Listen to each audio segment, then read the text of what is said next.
అందరికీ వందనాలండి. అందరూ బాగున్నారు అనుకుంటున్నాను.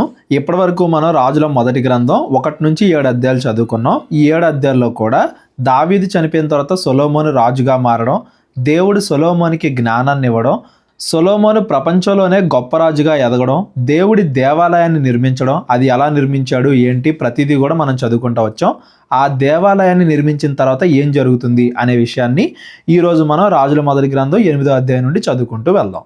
అప్పుడు సీయోను అను దావీదు పురములో నుండి యెహోవా నిబంధన మందసమును పైకి తీసుకొని వచ్చుటకు యెరూషలేములో నుండు రాజైన సొలొమోను ఇజ్రాయేలీల పెద్దలను, గోత్ర ప్రధానులను అనగా ఇజ్రాయేలీల పితరుల కుటుంబముల పెద్దలను తన యొద్దకు సమకూర్చెను. అంతకుముందు దావీదు దేవుడి మందసాన్ని తెచ్చేటప్పుడు తప్పు జరగడం, ఉజ్జా చనిపోవడం అదంతా కూడా మనం చూసాం కదా. కాబట్టి ఇప్పుడు సొలొమోను చాలా జాగ్రత్తగా దేవుడి మందసాన్ని తీసుకొచ్చే ఏర్పాటు చేస్తున్నాడు అని దాని అర్థం. మొట్టమొదటిగా ఏం చేస్తున్నాడు? ఇజ్రాయేళ్ల పెద్దలందరినీ కూడా రప్పించాడు. కాబట్టి ఇజ్రాయేలీలు అందరూ ఏతనీము అను 7వ మాసమందు పండగ కాలమున రాజైన సొలొమోను వద్దకు కూడుకొనిరి. సంవత్సరానికి 3 పెద్ద పండగలు ఉంటాయి కదా ఇజ్రాయేలీలకి. వాటిల్లో ఒక పండగ కాలంలో అందరూ కూడా ఒక చోట చేరారు. ఇజ్రాయేలీల పెద్దలందరూ రాగా యాజకులు యెహోవా మందసమును ఎత్తి దాన్ని తీసుకొని వచ్చిరి. యాజకులు అని రాయబడింది చూడండి. అంత ముందులాగా తప్పు జరగకుండా ఎలా అయితే మందసాన్ని తీసుకురావాలో అలాగే వెళ్ళి తీసుకొస్తున్నారు. ప్రత్యక్ష గుడారమును, గుడారములోనున్న పరిశుద్ధ ఉపకరణములను యాజకులను, లేవీయులను తీసుకొని రాగా, ఆ ప్రత్యక్ష గుడారానికి సంబంధించిన అందరూ కూడా ఆ లేవీలు ఎవరెవరు తీసుకురావాలో వాళ్ళే తీసుకొస్తున్నారు. రాజైన సొలొమోను అతని యొద్దకు కూడి వచ్చిన ఇజ్రాయేలీలకు సమాజకులందరూ మందసము ముందర నిలవబడి లెక్కింప శక్యము గాని గొర్రెలను, ఎడ్లను బలిగా అర్పించిరి. ఎక్కడైనా కానీ 1000, 2000 అని లెక్క చెప్తారు. ఇక్కడ లెక్క కూడా చెప్పట్లేదు. లెక్కింప శక్యము గాని అంటున్నారు. అంటే ఎన్ని పశువుల్ని వాళ్ళు వధించుంటారు ఆ రోజు అనేది మనం గమనించాలి. బలివ్వడం అంటే మేము పశ్చాత్తాపడుతున్నాం అని దేవుడికి చెప్పడం. ఇజ్రాయేలీలు అందరూ కూడా ఆ రోజు పశ్చాత్తాపడి దేవుడి మందసాన్ని దేవాలయంలోకి తీసుకొస్తున్నారు అని దాని అర్థం. మరియు యాజకులు యెహోవా నిబంధన మందసమును తీసుకొని దాని స్థానములో అనగా మందిరపు గర్భాలయమగు అతి పరిశుద్ధ స్థలములో కెరూబుల రెక్కల కింద దాన్ని ఉంచిరి. మనం చూసాం కదా, అతి పరిశుద్ధ స్థలంలో 2 పెద్ద పెద్ద కెరూబులు చేయించాడు సొలొమోన్ అని చెప్పి వాటి మధ్యలో నిబంధన మందసాన్ని పెట్టారు. కెరూబుల రెక్కలు మందస స్థానము మీదికి చాపబడెను. ఆ కెరూబులు మందసమును దాని దండెలను పైతట్టున కమ్మెను. వాటి కొనలు గర్భాలయము ఎదుట పరిశుద్ధ స్థలములోనికి కనబడినంత పొడవుగా ఆ దండలుంచబడిన గాని అవి బయటికి కనబడలేదు. ఎందుకు బయటికి కనబడలేదు? అతి పరిశుద్ధ స్థలానికి పరిశుద్ధ స్థలానికి మధ్యలో ఒక తెర ఉంటుంది. మరలా ఆ తెరకి పైన తలుపు కూడా ఉంటుంది. అందుకే అవంత పెద్దవైనా కానీ బయటికి కనబడలేదు. అవి నేటి వరకు అక్కడనే ఉన్నవి. నేటి వరకు అంటే ఈ పుస్తకం రాయబడే సమయానికి. మనం ఏదైతే 5, 6, 7 అధ్యాయాలు చదువుకున్నామో ఆ సొలొమోను మందిరాన్ని అంటే దేవుడి దేవాలయాన్ని తర్వాత వచ్చి కూల్చేస్తారు బబులోనీలు. అదంతా కూడా మనం తర్వాత చదువుకుందాం.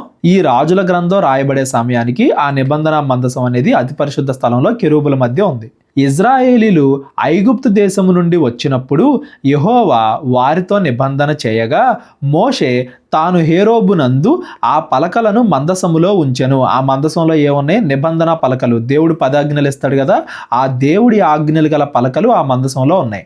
దానిలో ఆ 2 రాతి పలకలు తప్ప మరేమీ లేకపోయాను. మరి అంతకుముందు మన్నా, అహరోన్ కరా ఉండే కదా అంటే చాలా కాలం అయింది కాబట్టి అవి 2 కూడా పాడైపోయి ఉంటాయి. ప్రస్తుతానికి మందసంలో ఆ నిబంధన పలకలు, దేవుడి ఆజ్ఞలు తప్ప ఇంకేమీ లేవు.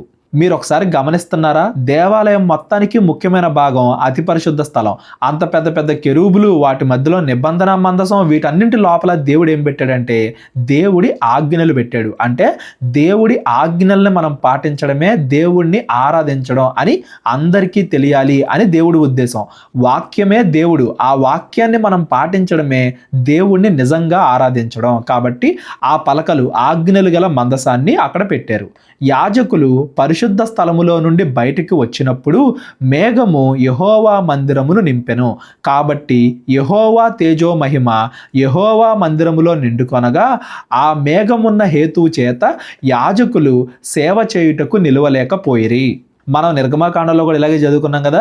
ప్రత్యక్ష గుడారాన్ని నిర్మించిన తర్వాత దేవుడి మహిమ ఆ ప్రత్యక్ష గుడారాన్ని కప్పివేయడం వల్ల ఎవరో కూడా లోపలికి వెళ్ళలేకపోయారు అని చెప్పి, ఇప్పుడు కూడా యెహోవా మందిరం మొత్తం దేవుడి మహిమతో నిండుకోవడం వల్ల ఎవరు కూడా లోపలికి వెళ్ళలేకపోతున్నారు అని దాని అర్థం. దీని ఇంకో అర్థం ఏంటంటే, దేవుడు వీళ్ళు చేసిన దాన్ని స్వీకరిస్తున్నాడు. దేవుడేమి దేవాలయం కట్టాలని కోరుకోవాలా, అయినప్పటికీ ఇజ్రాయేల్ అందరూ కూడా దేవుణ్ణి ఆరాధించడానికి ఒక స్థలంగా వీళ్ళు కట్టుకున్న ఆలయాన్ని దేవుడు గౌరవిస్తున్నాడు, అక్కడికి వచ్చి ఉంటున్నాడు అని దాని అర్థం. ఈ రోజు మనం దేవాలయం గురించి కూడా ఒక ముఖ్యమైన అంశం నేర్చుకుందాం. వెళ్ళే కొద్దీ చెప్తాను.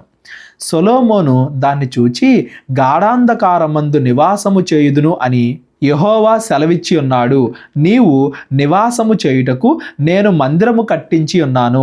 సదాకాలము అందులో నీవు నివసించుటకై నేనొక స్థలము ఏర్పరిచి ఉన్నాను అని చెప్పి తన ముఖమును ప్రజల తట్టు తిప్పుకొని ఇజ్రాయేలీల సమాజమంతయు నిలిచి ఉండగా ఇజ్రాయేలీల సమాజమందరినీ ఈలాగు దీవించెను. దేవుడు మాట్లాడాడు సొలొమోనుతో ఏమని? గాఢాంధకారమందు నివాసము చేయుదును. గాఢాంధకారము అంటే ఆ పరిశుద్ధ స్థలం, ఎవరు రాకూడదు కదా అక్కడికి. సంవత్సరానికి ఒకసారి మాత్రమే ప్రధాన యాజకుడు మాత్రమే వెళ్ళాలి. ఎవరూ లేని ఆ స్థలంలో నా యొక్క శక్తి ఉండబోతుంది అని దేవుడు మాట్లాడాడంట. నీవు నివాసము చేయుటకు నేను మందిరము కట్టించి ఉన్నాను.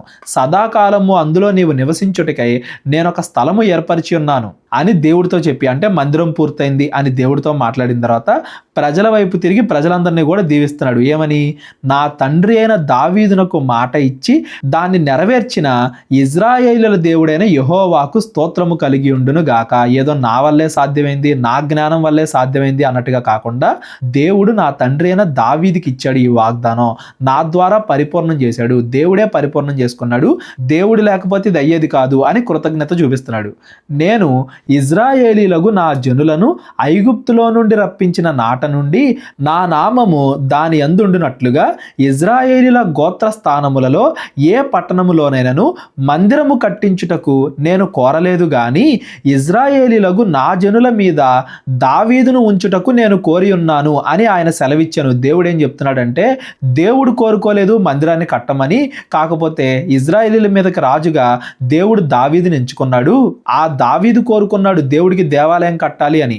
ఇజ్రాయేలీల దేవుడైన యెహోవా నామ ఘనతకు ఒక మందిరమును కట్టించవలెనని నా తండ్రి అయిన దావీదునకు మనస్సు పుట్టగా యెహోవా నా తండ్రి అయిన దావీదుతో సెలవిచ్చినదేమనగా, నా నామ ఘనతకు ఒక మందిరము కట్టించుటకు నీవు తాత్పర్యము కలిగి ఉన్నావు. ఆ తాత్పర్యము మంచిదే, అయినను నీవు మందిరమును కట్టించకూడదు. నీ నడుములో నుండి పుట్టబోవు నీ కుమారుడు నా నామ ఘనతకు ఒక మందిరమును కట్టించును. తాను సెలవిచ్చిన మాటను యెహోవా నెరవేర్చి ఉన్నాడు. దావీదుతో ఇలా దేవుడు చెప్పాడని కూడా మనం చదువుకున్నాం కదా. అలా దావీదుతో దేవుడు చెప్పింది ఇప్పుడు నెరవేరుతుంది. నా నడుములో నుండి అంటే అది వర్ణించే విధానం అండి. దావీదు యొక్క వారసుడు దావీదు నుండి వచ్చిన సొలొమోను కట్టిస్తాడు అని దాని అర్థం. అదంతా కూడా కవిత్వాత్మకమైన వర్ణన. ఇదిగో ఇలా దేవుడు చెప్పాడు, నా ద్వారా కట్టించాడు. నేను నా తండ్రి అయిన దావీదునకు ప్రతిగా నియమింపబడి యెహోవా సెలవు చొప్పున ఇజ్రాయేలీల మీద సింహాసనాసీనుడై ఉండి ఇజ్రాయేలీల దేవుడైన యెహోవా నామఘనతకు మందిరమును కట్టించి ఉన్నాను. అందులో యెహోవా నిబంధన మందసమునకు స్థలము ఏర్పరిచితిని.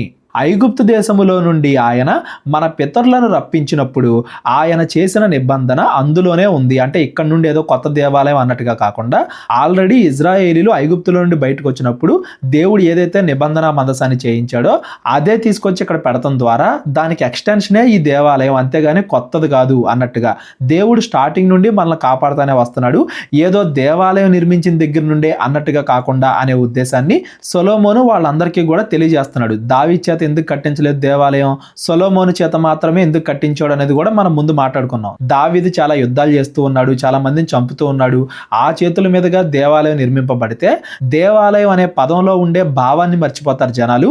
ఏదో యుద్ధాలు గెలవడం కోసమో వేరే వాళ్ళని చంపడం కోసమో అందుకోసం దేవుడు అనుకుంటారు. కానీ దేవుడు అంటే శాంతిని కోరేవాడు అనే భావం వాళ్ళల్లో ఉండదు. కాబట్టి దావీదు కట్టకూడదు దేవాలయాన్ని. కాకపోతే దావీదు కోరికని దావీదు కుమారుడైన సొలొమోను ద్వారా తీర్చాడు దేవుడు. అది అది కూడా ఎలాగా, సొలొమోను రాజైన తర్వాత మిగతా అన్ని రాజ్యాలతో కూడా శాంతి సంబంధాలు ఏర్పరచుకున్నాడు. నెమ్మదిగా ఉంది, ఎటువంటి యుద్ధం లేదు.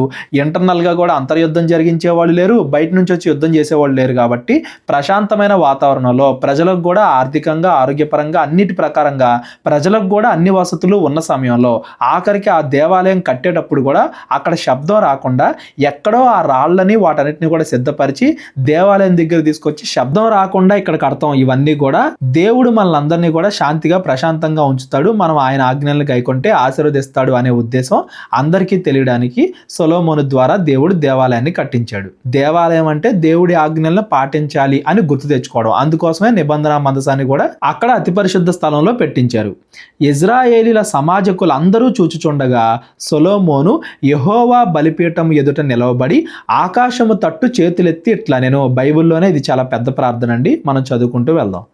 యెహోవా ఇజ్రాయేలీల దేవా, పైనున్న ఆకాశం అందైనను కిందున్న భూమి అందైనను నీ వంటి దేవుడు ఒకడును లేడు. పూర్ణ మనసుతో నీ దృష్టికి అనుకూలముగా నడుచు నీ దాసుల విషయమై నీవు నిబంధనను నెరవేర్చుచు కనికరము చూపుచూ ఉన్నవాడివై ఉన్నావు. నీ దాసుడనైన నా తండ్రియగు దావీదునకు నీవు చేసిన వాగ్దానమును స్థిరపరిచి నీవిచ్చిన మాటను నేడు నెరవేర్చి ఉన్నావు. ప్రార్థన ఎలా స్టార్ట్ చేస్తున్నాడండి? ప్రార్థన మొట్టమొదటిగా దేవుడికి కృతజ్ఞత చెప్పడంతో స్టార్ట్ చేస్తున్నాడు. జరిగిన దాని మొత్తాన్ని మొదటగా దేవుడికి కృతజ్ఞత చెప్తూ, యెహోవా ఇజ్రాయేలీల దేవా, నీ కుమారులు సత్ప్రవర్తన గలవారై నీవు నా ఎదుట నడిచినట్లు నా ఎదుట నడిచిన ఎడల నా దృష్టికి అనుకూలుడై ఇజ్రాయేలీల మీద సింహాసనాసీనుడగు వాడు నీ కొండక మానడని సెలవిచ్చితివి. దేవుడు దావీదుతో చెప్పాడు కదా, నీ కుమారులే రాజులై ఉంటారు అని చెప్పి, నువ్వు అది నెరవేర్చావు. నీవు నీ దాసుడును నా తండ్రియగు దావీదునకు ఇచ్చిన వాగ్దానమును స్థిరపరచుము. ఇప్పుడు దాకా స్థిరపరిచావు, నెరవేర్చావు, ఇక ముందు కూడా దాన్ని స్థిరపరచు. మొట్టమొదటిగా కృతజ్ఞత చెప్పాడు. ఇప్పటి వరకు నువ్వు మమ్మల్ని ఎలా దీవించావో ఇక ముందు కూడా అలాగే దీవించు అని దేవుడికి ప్రార్థన చేస్తున్నాడు. ఇజ్రాయేలు దేవా, దయచేసి నీ దాసుడును నా తండ్రియునైన దావీదుతో నీవు సెలవిచ్చిన మాటను నిశ్చయపరచుము. నిశ్చయముగా దేవుడు ఈ లోకమందు నివాసము చేయడు. ఆకాశ మహాకాశములు సహితము నిన్ను పట్టజాలవు. నేను కట్టించిన ఈ మందిరము ఎలాగు పట్టును? మీరు ఒకసారి ఆలోచించండి. అంత డబ్బు, అంత బంగారం, అంత ఇత్తడి ప్రపంచంలో ఎవరూ కట్టనంత విధంగా దేవుడి దేవాలయాన్ని కట్టి, నేను కట్టింది ఏ పాటిది? నిన్ను పెడతానికి ఆకాశ మహాకాశ సరిపోవే, నువ్వు ఈ లోకమందు నివాసము చెయ్యవే. ఇలాంటి మాటలు సొలొమోను మాట్లాడుతున్నాడంటే ఎంత విశ్వాసం కావాలి ఒకసారి ఆలోచించండి. కింద ఇజ్రాయెల్ ప్రజలందరూ ఉన్నారు, ప్రతి గోత్రం వాళ్ళు ఉన్నారు, ఇజ్రాయెల్ పెద్దలు ఉన్నారు, అందరూ కూడా దేవాలయం కట్టారు అనే ఒకే ఒక కారణంతో అక్కడికి వచ్చారు. ఈ దేవాలయంలో దేవుడు ఉండడో, దేవుడు పడటానికి ఆకాశ మహాకాశాలే పట్టవు అని చెప్పడానికి ఎంత విశ్వాసం కావాలి ఒకసారి మీరు అందరూ కూడా ఆలోచించండి. అంత విశ్వాసంతో సొలొమోను చెప్తున్నాడు, దేవుడు ఈ లోకమందు నివాసము చేయడు. ఆకాశ మహాకాశాలు ఆయన్ని పెడతానికి సరిపోవు. మరి దేవాలయం ఎందుకు అంటే దేవుడి లక్షణాలని మనం గుర్తు తెచ్చుకోవడానికి. మనం ప్రత్యక్ష గుడారం దగ్గర చూసాం, ఇప్పుడు దేవాలయం దగ్గర కూడా చూసాం. అక్కడ బలిపీఠాన్ని చూస్తే ఒకటి గుర్తు రావాలి, బలర్పించే విధానాన్ని చూస్తే ఒకటి గుర్తు రావాలి. అంతకుముందు గంగాళం, ఇప్పుడు సముద్రం, దాన్ని చూస్తే ఒకటి గుర్తు రావాలి. దీపవృక్షాలను చూస్తే ఒకటి గుర్తు రావాలి. ధూపవేదిక, ధూపం వేసే బలిపీఠం చూస్తే ఒకటి గుర్తు రావాలి. రొట్టెలు ద్రాక్షరసం పెట్టే బల్ల చూస్తే ఒకటి గుర్తు రావాలి. నిబంధన మందసం చూస్తే ఒకటి గుర్తు రావాలి. ఆ తలుపులు, దానికి మధ్యలో ఉండే ఆ తెర, ఆ తలుపులు చూసినా కానీ ఒకటి గుర్తు రావాలంటే దేవుడి లక్షణాలు ఎటు చూసినా కానీ గుర్తుండాలి అనే ఉద్దేశంతో దేవుడి లక్షణాలు మనం గుర్తించడానికి, దేవుడు మనతో ఏం చెప్తున్నాడో తెలుసుకోవడానికి మనం దేవాలయానికి వెళ్తాం. ఎప్పుడైతే మనం దేవుడి లక్షణాలను గుర్తిస్తామో, ఎక్కడైతే మనం దేవుడి లక్షణాలను గుర్తిస్తామో అదే నిజమైన దేవాలయం. దేవాలయాలు దేనికి అంటే దేవుడి లక్షణాలు మనం గుర్తు తెచ్చుకోవడానికి. అటు ప్రత్యక్ష గుడారమైనా, ఇటు యెహోవా మందిరమైనా, ఏదైనా కానీ దేవుడి లక్షణాలు గుర్తు తెచ్చుకోవడానికి. ఎప్పుడైతే మనం, ఎక్కడైతే మనం దేవుడి లక్షణాలు గుర్తు తెచ్చుకుంటామో అదే నిజమైన దేవాలయం అనేది కూడా మనం గమనించాలి. యేసుక్రీస్తు వారు చెప్పింది కూడా అదే. దేవుడు ఆకాశ మహాకాశాల్లో పట్టడు. అయినప్పటికీ మనం ఎక్కడైతే దేవుడి లక్షణాలు గుర్తిస్తామో, ఎక్కడైతే దేవుడిని చేరుకోవాలని ప్రయత్నిస్తామో అక్కడికే దేవుడు దిగొస్తాడు. అదే నిజమైన దేవాలయం. మీ అందరికీ కూడా ఈ దేవాలయం ఎందుకు కట్టాము అంటే మీరు వచ్చి దేవుడి లక్షణాలు తెలుసుకుని దేవుణ్ణి ఆరాధించడానికి, అంతేగాని దేవుడు ఇక్కడ మాత్రమే ఉంటాడు అని కాదు అని సొలొమోను ముందే ప్రజలందరికీ చెప్తున్నాడు అనే విషయాన్ని మనం జ్ఞాపకం పెట్టుకోవాలి. అయినను యెహోవా నా దేవా, నీ దాసుడనైన నా ప్రార్థనను విన్నపమును అంగీకరించి ఈ దినమున నీ దాసుడనైన నేను చేయు ప్రార్థనను పెట్టు మొరను ఆలకించుము. నీ దాసుడనైన నేను చేయు ప్రార్థనను దయతో అంగీకరించినట్లు నా నామము అక్కడ ఉండును అని ఏ స్థలమును గూర్చి నీవు సెలవిచ్చితివో ఆ స్థలమైన ఈ మందిరము తట్టు నీ నేత్రములు రేయింబగలు తెరవబడి ఉండునుగాక. ఇక్కడికి వచ్చి ఎవరెవరైతే ప్రార్థన చేస్తున్నారో, ఎవరెవరైతే నీకు మొరపెడుతున్నారో వాళ్ళందరి ప్రార్థనని ఆలకించు దేవుడా అని సొలొమోను ప్రార్థన చేస్తున్నాడు. మరియు నీ దాసుడనైన నేనును నీ జనులైన ఇజ్రాయేలీలను ఈ స్థలము తట్టు తిరిగి ప్రార్థన చేయునప్పుడెల్లా నీ నివాస స్థానమైన ఆకాశమందు విని మా విన్నపము అంగీకరించుము. ఇక్కడ కూడా ఏమంటున్నాడు? నీ నివాస స్థానమైన ఆకాశమందు విని మా విన్నపము అంగీకరించుము. ఎంత పెద్ద దేవాలయాన్ని కట్టాం కదా, దేవుడు ఇక్కడే ఉంటాడు అనట్లేదు. చూడండి, నీ నివాస స్థానమైన ఆకాశము నుండి విని, మేము ఇక్కడికి వస్తాం, ఇక్కడ ప్రార్థన చేస్తాం, నువ్వు అక్కడి నుండి విని మాకు సమాధానాన్ని ఇవ్వు అని సొలొమోను ప్రార్థన చేస్తున్నాడు. చాలా మంది దేవతలు, దేవుళ్ళు అని విగ్రహాలు కట్టేవాళ్ళు, గుడులు కట్టేవాళ్ళు, విగ్రహారాధన చేసేవాళ్ళు చాలా మంది ఉన్నారు. వాళ్ళందరూ ఏమనుకుంటారంటే దేవుడు వచ్చి వాళ్ళు కట్టిన దేవాలయాల్లో ఉంటాడు అనుకుంటా ఉంటారు. బైబిల్ అనేది మొదటి నుండి దానికి వ్యతిరేకమే. దేవుడు వచ్చి మనం కట్టే దేవాలయంలో ఉండడం కాదు. దేవాలయం అంటే దేవుడిని మనం వెతకడానికి, దేవుడి లక్షణాలు గుర్తించడానికి ఒక మార్గం మాత్రమే. ఎక్కడ మనం దేవుడి లక్షణాలను గుర్తించినా అక్కడ మనం దేవుణ్ణి కనుగొనొచ్చు అని బైబిల్ స్టార్టింగ్ నుండి చెప్తానే వస్తుంది. దేవాలయం కట్టారు కదా అని చెప్పి ఇది విగ్రహారాధన కాదు అనే విషయం కూడా మనందరం కూడా గమనించాలి. వినునప్పుడెల్లా మమ్మును క్షమించుము. ఎవడైనను తన పొరుగువానికి అన్యాయము చేయగా అతని చేత ప్రమాణము చేయించుటకు అతని మీద ఒట్టు పెట్టబడిన ఎడల అతడు ఈ మందిరమందున్న నీ బలిపీఠం ఎదుట ఆ ఒట్టు పెట్టినప్పుడు నీవు ఆకాశమందు విని నీ దాసులకు న్యాయము తీర్చి హాని చేసిన వారి తల మీదికి శిక్ష రప్పించి నీతిపరుని నీతి చొప్పున వానికి ఇచ్చి వాని నీతిని నిర్ధారణ చేయుము. దేవాలయం అనేది లేకపోతే కొత్త నిబంధనలో చర్చ్ అనేది కేవలము దేవుడికి ప్రార్థించడానికి మాత్రమే కాదు, న్యాయానికి కూడా చోటు. అక్కడికి వచ్చి ఎవరైనా కానీ అబద్ధం చెప్పారంటే దేవుడు వాళ్ళ మీదకి శిక్ష రప్పించునుగాక.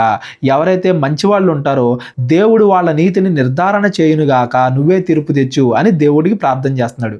సొలొమోను చాలా పెద్ద ప్రార్థన చేస్తున్నాడు, చాలా విషయాలు చెప్తున్నాడు. అన్ని విషయాలు కూడా మనం గమనించాలి. కృతజ్ఞత తెలుపుతున్నాడు, నా ప్రార్థన ఆలకించు అంటున్నాడు, పశ్చాత్తాపం కోసం అంటున్నాడు, న్యాయం కోసం అంటున్నాడు, ఇంకా ఏమేమి మాట్లాడుతున్నాడు చూడండి. మరియు ఇజ్రాయేలీలకు నీ జనులు నీకు విరోధముగా పాపము చేయుట చేత తమ శత్రువుల ఎదుట మొత్తబడినప్పుడు వారు నీ తట్టు తిరిగి నీ నామమును ఒప్పుకొని ఈ మందిరమందు నిన్ను గూర్చి ప్రార్థనా విజ్ఞాపములు చేయునప్పుడల్లా నీవు ఆకాశమందు విని ఇజ్రాయేలీలకు నీ జనులు చేసిన పాపములను క్షమించి వారి పితరులకు నీవిచ్చిన దేశములోనికి వారిని తిరిగి రప్పించుము. సొలొమోను ఇలా ప్రార్థన చేస్తున్నాడంటే ఇవి కేవలం సొలొమోను ఆలోచనలు మాత్రమే కాదు, దేవుడు సొలొమోను ద్వారా ఫ్యూచర్లో జరగబోయేది ప్రవచనాపూర్వకంగా చెప్పిస్తున్నాడు అని దాని అర్థం. ఎవరైనా కానీ రాజు ఫ్యూచర్లో ఇజ్రాయెల్ తప్పు చేస్తారు, ఇక్కడ నుండి ఇజ్రాయెల్ వేరే రాజ్యానికి బానిసలుగా వెళ్ళిపోతారు, మళ్ళా తిరిగి వస్తారు, ఇలాంటివి కోరుకుంటారా? దేవాలయం కట్టినప్పుడు సొలొమోనుకి ఆ మనసుని దేవుడు ఇస్తున్నాడు. ప్రజలందరికీ దేవుడే సొలొమోను ద్వారా చెప్పిస్తున్నాడు. మీరు ఫ్యూచర్లో పాపంలో పడిపోయి దేవుడు మిమ్మల్ని శిక్షించినప్పుడు మరలా వచ్చి దేవుణ్ణి వేడుకోండి. మీరు ఇక్కడ మందిరానికే, యెరూషలేము మందిరానికే రావాల్సిన అవసరం లేదు. ఎక్కడైనా కానీ దేవుణ్ణి వేడుకోండి.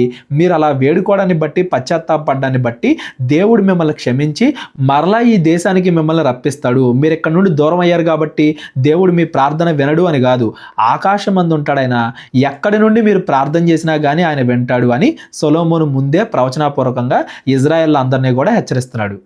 మరియు వారు నీకు విరోధముగా పాపము చేసినందున ఆకాశము మూయబడి వర్షము లేకపోగా నీవు వారిని ఈలాగు శ్రమ పెట్టుట వలన వారు నీ నామమును ఒప్పుకొని తమ పాపములను విడిచి ఈ స్థలము తట్టు తిరిగి ప్రార్థన చేసిన ఎడల నీవు ఆకాశమందు విని నీ దాసులైన ఇజ్రాయేలీలకు నీ జనులు చేసిన పాపములను క్షమించి వారు నడవవలసిన సన్మార్గములను వారికి చూపించి నీ జనులకు నీవు స్వాస్థ్యముగా ఇచ్చిన భూమి మీద వర్షము కురిపించుము. వేరే రాజ్యాలు వచ్చి బానిసలుగా చేసుకునే విషయం గురించి పైన మాట్లాడాడు. ఇప్పుడు దేశంలోనే ఏదైనా కరువు లాంటివి వస్తే, ప్రకృతి వైపరీత్యాలు ఏమైనా వస్తే అప్పుడు కూడా నీ ప్రజలను మరలా నీ తట్టు తిప్పుకో, నువ్వే మరలా వాళ్ళని క్షమించు, నువ్వే మరలా వాళ్ళకి దారి చూపు, మరలా వాళ్ళని ఆదుకో అని కూడా ప్రార్థన చేస్తున్నాడు. దేశమందు క్షామము గాని, తెగులు గాని, గాడ్పు దెబ్బ గాని, చిత్తపట్టుట గాని, మిడతలు గాని, చీడపురుగు గాని కలిగినను, వారి శత్రువులు వారి దేశ పట్టణముల్లో వారిని ముట్టడి వేసినను, ఏ తెగులు గాని వ్యాధి గాని కలిగినను, ఇజ్రాయేలీలకు నీ జనులలో ప్రతి మనిషి తన తన మనోవ్యాధిని తెలుసుకొనును గదా. ఒక్కడైనను జనులందరైనను ఈ మందిరము తట్టు తమ చేతులు చాపి ప్రార్థనా విన్నపములు చేసిన ఎడల ప్రతి మనిషి యొక్క హృదయమును నీవు ఎరుగుదువు గనుక నీవు ఆకాశము అను నీ నివాస స్థలమందు విని క్షమించి దయచేసి ఎవరి ప్రవర్తనను బట్టి వారికి ప్రతిఫలమిచ్చి మా పితరులకు నీవు దయచేసిన దేశమందు జనులు బ్రతుకు దినములన్నింటను వారు నీ యందు భయభక్తులు కలిగి ఉండినట్లు చేయుము. సొలొమోను ప్రార్థన చూసి మనం కూడా ప్రార్థన ఎలా చేయాలి అని నేర్చుకోవాలండి. సొలొమోను ఎక్కడ కూడా నాకు ఇదివు అదివు ఇలా మామూలుగా మనం చేసినట్టుగా చేయట్లేదు. చూడండి, ప్రార్థన తన గురించి చేశాడు, తన కుటుంబం గురించి చేశాడు, ప్రజల గురించి చేశాడు, ప్రజలు పాపంలో పడిపోకుండా ఉండాలని చేశాడు, ఒకవేళ పాపంలో పడిపోతే మరలా తిరిగి రావాలని చేశాడు, కష్టాల్లో ఉన్నప్పుడు దేవుణ్ణి ఆశ్రయించాలి అని చెప్తున్నాడు, పశ్చాత్తాపడాలి, పశ్చాత్తాపడితేనే దేవుడు మరలా క్షమిస్తాడు అని చెప్తున్నాడు. ప్రార్థన ఎలా చేయాలి అనే విషయం కూడా ఈ సొలొమోను దగ్గర నుండి మనం నేర్చుకోవాలి. నరపుత్రులందరి హృదయములను నీవు మాత్రమే తెలుసుకొని ఉన్నావు, మరియు ఇజ్రాయేలీలకు నీ జనుల సంబంధులు కాని పరదేశులు నీ నామమును బట్టి దూరదేశము నుండి వచ్చి నీ ఘనమైన నామమును గూర్చియు నీ బాహుబలము గూర్చియు నీవు చూపిన బాహువు ప్రసిద్ధిని గూర్చియు వినరు. కేవలం ఇజ్రాయేలీలు మాత్రమే కాదు, 12 గోత్రాలు మాత్రమే కాదు, ఎవరెవరైతే నిన్ను నమ్ముకుంటారో అన్యులు కూడా వాళ్ళు చేసిన ప్రార్థనను కూడా ఆలకించుము. వారు వచ్చి ఈ మందిరము తట్టు తిరిగి ప్రార్థన చేసిన ఎడల ఆకాశము అను నీ నివాస స్థలమందు నీవు విని పరదేశులు నిన్ను వేడుకొని దాని ప్రకారము సమస్తము అనుగ్రహించుము. అప్పుడు లోకములోని జనులందరూ నీ నామమును ఎరిగి ఇజ్రాయేలీలకు నీ జనుల వలనే నీ యందు భయభక్తులు కలిగి నేను కట్టించిన ఈ మందిరమునకు నీ పేరు పెట్టబడినది అని తెలుసుకొందురు. ఇప్పుడు కాదండి, 3000 సంవత్సరాల క్రితమే. ఇప్పుడు ఈ సందర్భం జరిగి 3000 సంవత్సరాలు అవుతుంది. సుమారుగా 3000 సంవత్సరాల క్రితమే మిగతా అన్ని జనులు పరదేశులు కూడా నిన్ను తెలుసుకొని నీ గురించి నేర్చుకొని నీ దగ్గరికి వచ్చేలా చెయ్యి అని సొలొమోను ప్రార్థన చేస్తున్నాడు. మనం ఎప్పుడైనా అన్యుల గురించి, ఇంకా దేవుని నమ్ముకోవాల్సిన వాళ్ళ గురించి మన ప్రార్థనలో జ్ఞాపకం చేసుకుంటున్నామా అనేది కూడా మనం గమనించాలి. మరియు నీ జనులు తమ శత్రువులతో యుద్ధము చేయుటకై నీవు వారిని పంపించు ఏ స్థలమునకైనను బయలుదేరినప్పుడు నీవు కోరుకొనిన పట్టణము తట్టును నీ నామఘనతకు నేను కట్టించిన మందిరము తట్టును యెహోవానగు నీకు వారు ప్రార్థన చేసిన ఎడల, ఈ తట్టు తిరిగి వాళ్ళు ప్రార్థన చేస్తే ఆకాశమందు నీవు వారి ప్రార్థనా విన్నపములను విని వారి కార్యమును నిర్వహించుము. పాపము చేయని వాడు ఒకడునూ లేడు.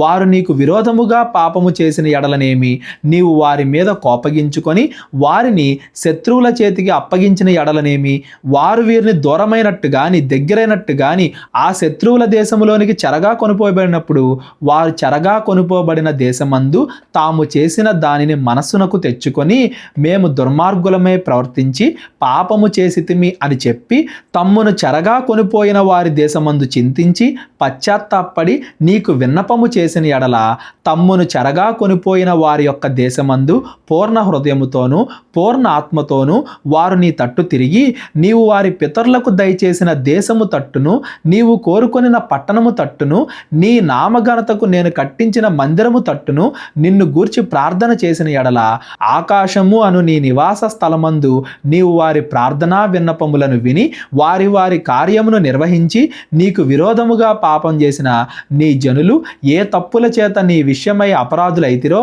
ఆ తప్పులను వారిని క్షమించి వారిని చెరలోనికి కొనిపోయిన వారు వారిని కనికరించునట్లు వారి ఎడల కనికరము పుట్టించుము.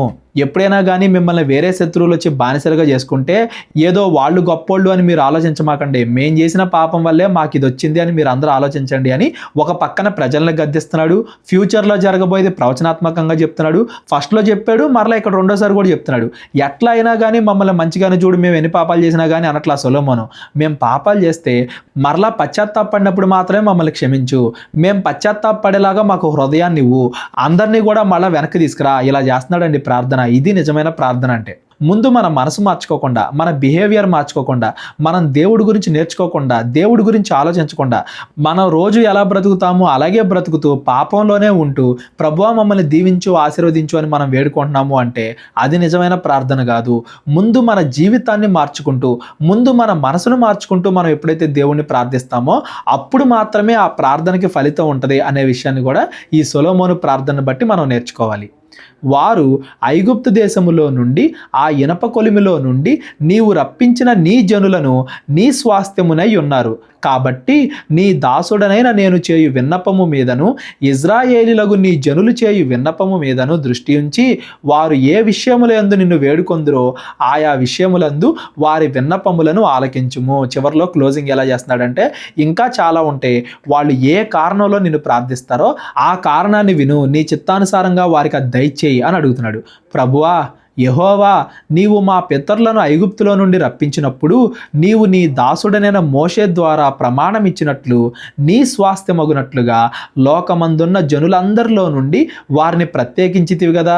ఇజ్రాయేలీలైన మాకు నీ గురించి తెలియజేసి మమ్మల్ని ప్రత్యేకపరచుకొని ఇంతలాగా మమ్మల్ని ఆశీర్వదిస్తున్నావు కదా, ఎప్పటికీ మాకు తోడుగా ఉండు, మమ్మల్ని కాపాడు అని చెప్పి సొలొమోను ప్రార్థన చేస్తున్నాడు. ఇజ్రాయేలు ఎలా ప్రార్థన చేయాలో సొలొమోను ఆ రోజు నేర్పించాడు.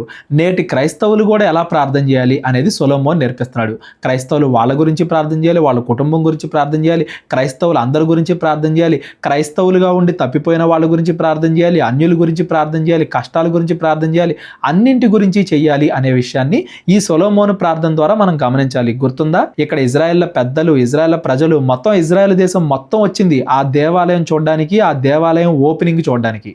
సొలొమోను ఇలాగు ప్రార్థించుటయు విన్నపము చేయుటయు ముగించి ఆకాశము తట్టు తన చేతులు చాపి యెహోవా బలిపీఠం ఎదుట మోకాళ్ళునుట మాని లేచి నిలిచిన తరువాత అతడు మహాశబ్దముతో ఇజ్రాయెల్ సమాజం అంతటిని దీవించెను. ప్రార్థన అయిపోయిన తర్వాత మరలా ఇప్పుడు ఇజ్రాయెల్ అందరిని కూడా దీవిస్తున్నాడు. ఎలాగా? తాను చేసిన వాగ్దానం అంతటిని బట్టి ఇజ్రాయేలీలకు తన జనులకు నెమ్మది దయచేసిన యెహోవాకు స్తోత్రము కలిగి ఉండును గాక. తన దాసుడైన మోషే ద్వారా ఆయన చేసిన శుభవాగ్దానములో ఒక మాటైనను తప్పిపోయినది కాదు. మోషే చనిపోయే ముందు ద్వితీయోపదేశకాండంలో చాలా విషయాలు చెప్పాడు అని మనం చదువుకున్నాం కదా. వాటిల్లో ఒకటి కూడా తప్పిపోకుండా ప్రతిదీ కూడా నెరవేరింది. కాబట్టి మన దేవుడైన యెహోవా మనలను వదలకను విడువకను మన పితరులకు తోడుగా ఉన్నట్లు మనకు తోడుగా ఉండి తన మార్గములన్నింటినీ అనుసరించి నడుచుకున్నట్లుగాను తాను మన పితరులకిచ్చిన ఆజ్ఞలను కట్టడలను విధులను చేసుకొనున్నట్లుగాను మన హృదయములను తన తట్టు తిప్పుకొనును గాక. ఆయనే మన హృదయాలను తన తట్టును తిప్పుకొను గాక అంటున్నాడు. చూడండి, మనం మారు మనసు పొందడానికి కూడా శక్తినివ్వాల్సింది ఆయనే. పాపంలో పడిపోకుండా మనం రక్షించాలి, మనకు ఆ ధైర్యాన్ని ఇవ్వాలి అని కూడా మనం దేవుణ్ణి ప్రార్థించాలి.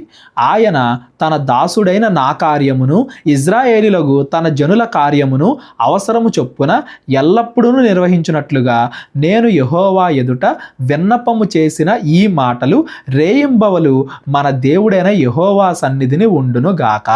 అప్పుడు లోకమందున్న జనులందరూ యెహోవాయే దేవుడు అనియు ఆయన తప్ప మరి ఏ దేవుడు లేడు అనియు తెలుసుకొందురు. కాబట్టి ఆయన నియమించిన కట్టడలను అనుసరించి నడుచుకొనుటకును ఈ దినమందున్నట్లు ఆయన చేసిన నిర్ణయములను చేసుకొనుటకును మీ హృదయము మీ దేవుడైన యెహోవా విషయమై సర్వసిద్ధముగా ఉండునుగాక. ప్రజలందరినీ కూడా ఒక పక్కన ఆశీర్వదిస్తున్నాడు, ఇంకో పక్కన దీవిస్తున్నాడు, ఇంకో పక్కన హెచ్చరిస్తున్నాడు, ఏం చేయాలో కూడా చెప్తున్నాడు. ఈ మాటలన్నీ కూడా సొలొమోను చెప్పిన తర్వాత అంతటా రాజును అతనితో కూడా ఇజ్రాయెల్ అందరూ యెహోవా సముఖమందు బలులు అర్పించుచుండగా 22,000 ఎడ్లను 120,000 గొర్రెలను సొలొమోను సమాధాన బలులుగా యెహోవాకు అర్పించెను. 120,000 గొర్రెలంట, 2,000 ఎడ్లంట. ఆ ప్రకారము రాజును ఇజ్రాయెల్ అందరినూ యెహోవా మందిరమును ప్రతిష్ఠ చేసిరి. ఇవన్నీ కూడా సొలొమోను అర్పించినాయి, ఇంకా ప్రజలు అర్పించినవి లెక్కలోకి రాలా. ఇవన్నీ కూడా ఇంత ఘనంగా దేవుడి గురించి సొలొమోను అందరికీ కూడా చెప్పాడు. దేవాలయం కట్టడం ఒక ఎత్తు అయితే ఆ దేవాలయం వెనకాల ఉండే భావాన్ని సొలొమోను అందరికీ చెప్పడం ఇంకో ఎత్తు. ఎందుకంటే దేవుడి ఆజ్ఞలు మనం గైకొనకపోతే ఆ దేవాలయం దానికి ఇంకో 10 రెట్లు కట్టినా కానీ వేస్టే. దేవాలయానికి అర్థం ఎప్పుడు వస్తుంది వస్తుందంటే అందులో ఉన్న దేవుడి ఆజ్ఞలను మనం పాటించినప్పుడు. అందుకే అతి పరిశుద్ధ స్థలం నిబంధన మందసంలో కూడా దేవుడు 10 ఆజ్ఞలే పెడతాడు. ఆ 10 ఆజ్ఞలు మనుషులు ఏవైతే పాటించాలో ఆ 10 ఆజ్ఞలు ఎప్పుడైతే మనుషులు పాటిస్తారో అప్పుడే ఆలయానికి ఒక అర్థం ఉంటుంది అనేది మనం గమనించాలి. అందుకే యేసుక్రీస్తు వారు అంటారు కదా, మీలో పరిశుద్ధాత్మ ఉంటే మీరే నిజమైన దేవుడి ఆలయాలు, ఎందుకంటే మీరు దేవుడి వాక్యానుసారంగా నడవాలి అని కోరుకుంటారు కాబట్టి అని యేసుక్రీస్తు వారు కూడా చెప్తారు. ఆ దినమున యెహోవా సముఖమందున్న ఎత్తడి బలిపీఠము ఆ దహన బలులను నైవేద్య బలులను సమాధాన బలి పశువుల కొవ్వును అర్పించుటకు బహు చిన్నదై చాలకపోయెను గనుక రాజు యెహోవా మందిరం ముందరున్న ఆవరణం మధ్య నుండి స్థలమును ప్రతిష్ఠించి అక్కడ దహన బలులను నైవేద్య బలులను సమాధాన పశువుల కొవ్వును అర్పించెను. వాళ్ళు ఏదైతే బలిపీఠం కట్టారో అది కూడా సరిపోలేదంట. అంటే అన్ని బలులు ఆ రోజు అర్పించారు. అంతమంది ఆ రోజు పశ్చాత్తాపడ్డారు అని దాని అర్థం. ఎక్కడైనా కానీ కొత్తగా దేవాలయం కడతాం అనేది ముఖ్యం కాదు, దాని భావాన్ని తెలుసుకుని ప్రజలందరూ పశ్చాత్తాపడతాం, దేవుడి దగ్గరికి మరలా తిరిగి రావడం అనేది ముఖ్యం. అదే జరుగుతుంది ఇక్కడ సొలొమోను ప్రార్థన ద్వారా, సొలొమోను వాళ్ళందరికీ చెప్పిన మాటల ద్వారా. మరియు ఆ సమయమున సొలొమోనును అతనితో కూడా ఇజ్రాయేల్ అందరూ హమాతునకు పోవు మార్గం మొదలుకొని ఐగుప్తు నది వరకునున్న సకల ప్రాంతముల నుండి వచ్చిన ఆ మహాసమూహములను 2 వారములు అనగా 14 దినములు యెహోవా సముఖమందు ఉత్సవము చేసిరి. మొత్తం 14 రోజులు కూడా అందరూ అక్కడే ఉన్నారు. ఆ 14 రోజులు కూడా పెద్ద పండగలాగా జరిపించారు. అందరూ కూడా దేవుడి గురించే జ్ఞాపకం చేసుకున్నారు. 8వ దినమున అంటే అంతా కూడా అయిపోయిన తర్వాత 14 రోజులు అందరూ అక్కడ ఉన్నారు కదా, మరి 15వ రోజు అని కాకుండా 8వ రోజు అని ఉంది. అంటే 7 రోజులేమో మొత్తం దేవాలయ ప్రతిష్ఠకి, 7 రోజులేమో గుడారాల పండగ. మామూలుగా ఎప్పుడు ఎలా అయితే 7 రోజులు ఆ గుడారాల పండగ అయిపోయిన తర్వాత వెళ్ళిపోతారో ఇక్కడ కూడా అలాగా 8వ దినాన అందరూ కూడా వెళ్ళిపోయారు అని దాని అర్థం. 14 రోజులు అంటే అందులో 7 రోజులేమో మందిర ప్రతిష్ఠ, ఇంకో 7 రోజులేమో గుడారాల పండగ. కాబట్టి ఆ పండగ అయిపోయిన 8వ రోజు అని దాని అర్థం. 8వ దినమున అంటే అంతా కూడా అయిపోయిన తర్వాత అతడు జనులకు సెలవీయగా వారు రాజును పొగిడి యెహోవా తన దాసుడైన దావీదునకు ఇజ్రాయేళ్లకు తన జనులకు చేసిన మేలంతటిని బట్టి సంతోషించుచు ఆనంద హృదయులై తమ తమ గుడారములకు వెళ్ళిపోయేరి. ఆనంద హృదయులై అని ఉంది చూడండి. దేవుడి ఆశీర్వాదాన్ని రుచి చూసిన వాళ్ళందరికీ కూడా మనసులో ఒక ప్రశాంతత కలుగుతుంది. అక్కడ 14 రోజులు జరిగిన దేవుడి ఆరాధన చూసి అందరూ కూడా హృదయంలో ఆనందపడ్డారు, మార్పు చెందారు, అందరూ కూడా దేవుణ్ణి నిజంగా ఆరాధిస్తున్నారు అని దాని అర్థం. మరి ఇది ఇలాగే కంటిన్యూ అయిందా లేదా కొంతకాలం తర్వాత ఆగిపోయిందా? మరలా తర్వాత ప్రజల్లో అపవాది చెడు బీజాలు ఎలా నాటింది? ఇది కొద్ది కొద్దిగా ఆ పరిశుద్ధత అనేది తగ్గుతూ ఎలా వచ్చింది? పాపం ఎప్పుడు కూడా ఒకటేసారి రాదు కదా, కొద్ది కొద్దిగా ప్రవేశించింది. అది ఎలా ప్రవేశించింది? సొలొమోన్ ఇంకా ఏమేం చేశాడు, ఏ మంచి కార్యాలు ఏ చెడ్డ కార్యాలు, అవన్నీ కూడా రాజుల మొదటి గ్రంథం 9వ అధ్యాయం నుండి మనం రేపొద్దున చదువుకుందాం. ఈ రోజు చదువుకున్న 8వ అధ్యాయంలో ఎవరికైనా ఏదైనా డౌట్ ఉంటే డిస్క్రిప్షన్లో నా నెంబర్ ఉంటుంది, కాల్ కానీ వాట్సాప్ కానీ చేయండి. అందరూ కూడా ఈ విషయాలు ఖచ్చితంగా గుర్తుంచుకోవాలి అన్న ఉద్దేశంతో ఈ రోజు ఈ ఒక్క అధ్యాయం మాత్రమే చదువుకుంటున్నాం. రేపటి నుండి మనం 9వ అధ్యాయం నుండి చదువుకుంటూ వెళ్దాం. అందరికీ వందనాలు. ప్రేరేపణ కలిగిన వాళ్ళు మీ కానుకల ద్వారా మా పరిచయను బలపరచండి, మా పరిచయను జ్ఞాపకం చేసుకోండి, ప్రార్థన చేయండి. అందరికీ వందనాలు. దేవుడు మిమ్మల్ని అందరినీ కూడా దీవించి ఆశీర్వదించును గాక. అందరికీ వందనాలండి. కేవలం 30 వీడియోస్లో బైబిల్ నేర్చుకోండి అనే ఎంతో విలువైన ఈ కోర్స్ జస్ట్ ₹1 మీకు కావాలి అంటే మీ పేరు, మీ ఊరు ఈ నెంబర్కి వాట్సాప్ చేయండి. ఈ కోర్సులో ఏ విషయాలు ఉంటాయో ముందుగానే తెలుసుకోవడానికి ఈ వీడియో పాస్ చేసి టాపిక్స్ అన్నీ చదువుకోండి. క్రైస్తవులందరూ ఈ బైబిల్ కోర్స్ వినాలి అని మేము కోరుకుంటున్నాం. అందరినీ దేవుడు దీవించును గాక. ఆమెన్.